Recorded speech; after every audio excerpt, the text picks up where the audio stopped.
Good morning, Your Honor. It's Carvel Collins. Good morning. Look forward to meeting you in person very I soon. will be here shortly. You too. Setting up the technology, it's a challenge even after all this time. Crazy times. Yes. Hopefully they'll be in person soon. Yes, I hope you're settled in and enjoying this. Yeah. Good.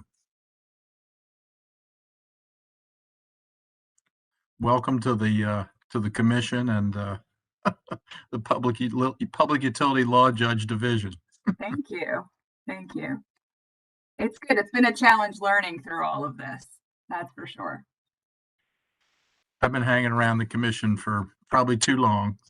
I think it's been 30 years. Wow. Wow. Do you Uh, anticipate continuing? yes, I love it. I love it. It's Good. and I practice before other commissions, so come to appreciate Maryland very much. Good.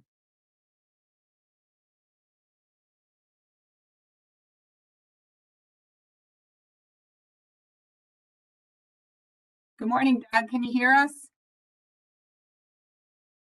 I can hear you fine. Okay, great. Thanks. Thank you. Good morning. Carvel's on. I noticed. Good to see you. Great to see you. Been entirely too long. I totally agree. It'd be good when we get back together again in person. Can't wait.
morning, everybody. I think we have everybody present, correct?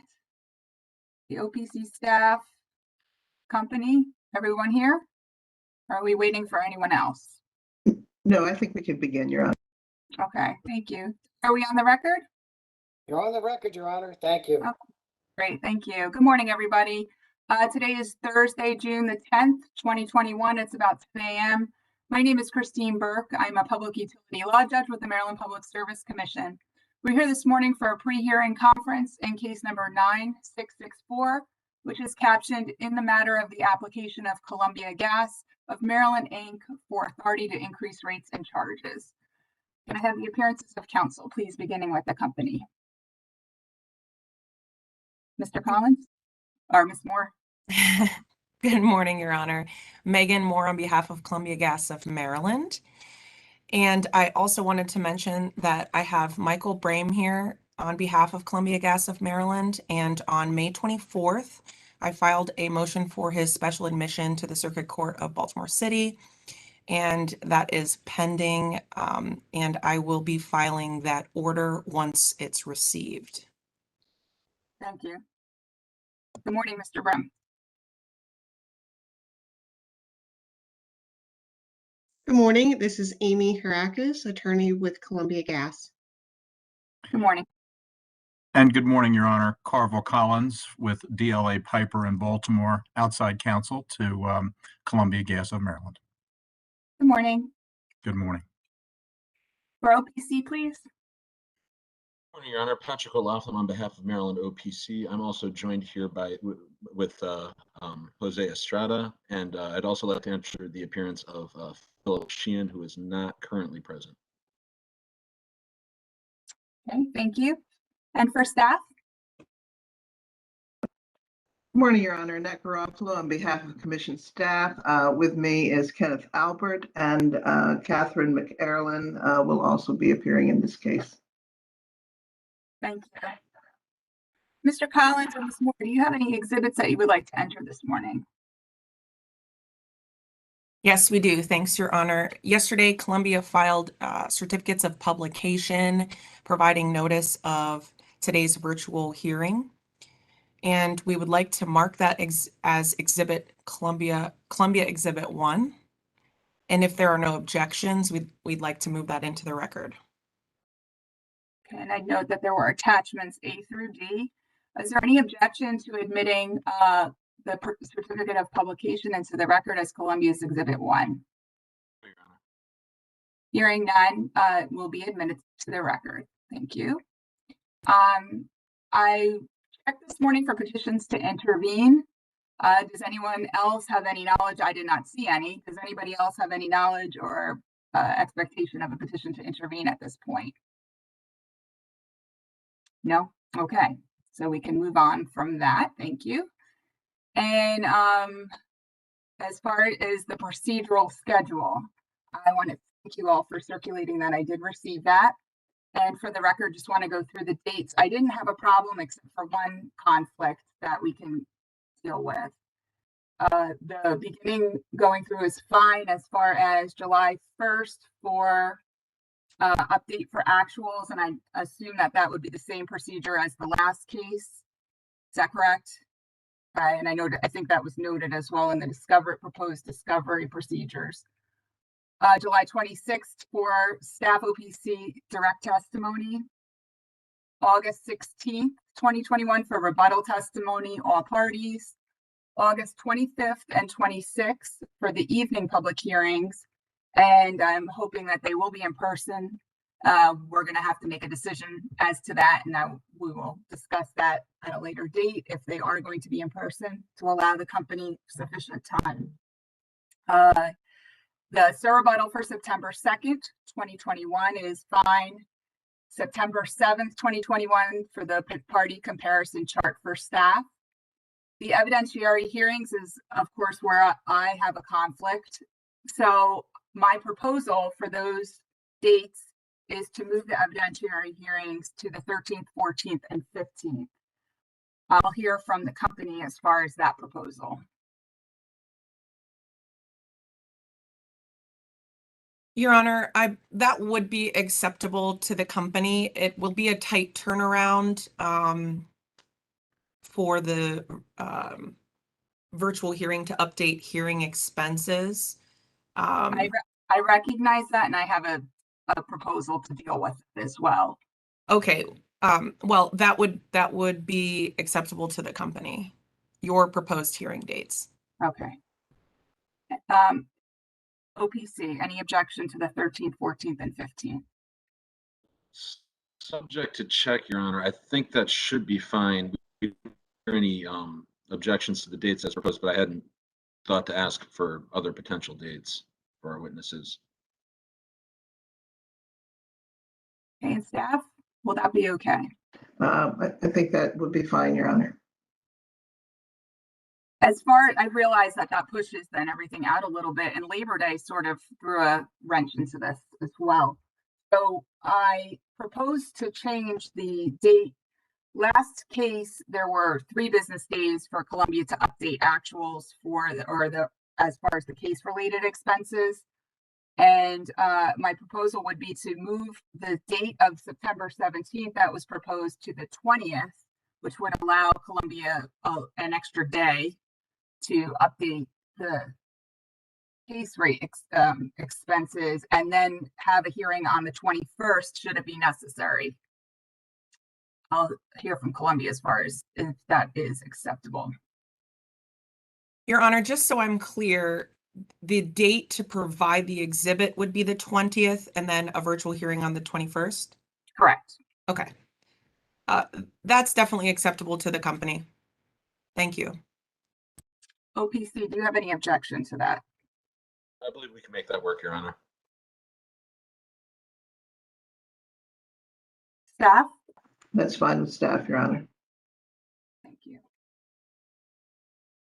And then the rest of the proposed dates, as noted in the proposed procedural schedule: October 4th for initial briefs, October 15th for reply briefs, if necessary, October 29th, 2021 for proposed order, November 12th, the notices and memorandum on appeal, November 19th, reply memoranda, and December 10th, final order. I would note for the record that this does contemplate a 30-day extension of the 150-day suspension period. We'd agree to that at this time. Of course, that's subject to the commission, and we can deal with that later should we need to. The proposed discovery procedures I've reviewed. I don't see any major issue with any of those. Does anyone else have any other issues that we need to deal with at this point? I can adopt the discovery procedures as listed. Staff has nothing, Your Honor. Okay. From the company? I have nothing to add, Your Honor. The OPC? Nothing to add here either, Your Honor. Okay. Well, that was quick and painless. I appreciate everybody's cooperation and submitting the procedural schedule in advance. That's very helpful. And look forward to meeting everyone in person at some point. Thank you. Thank you, Your Honor. Nice to meet you. Nice to meet you too. Thank you. You can go off the record, Doug. Thank you. Thank you all. Off the record. We went so quickly because we got to get to Empower. Yeah.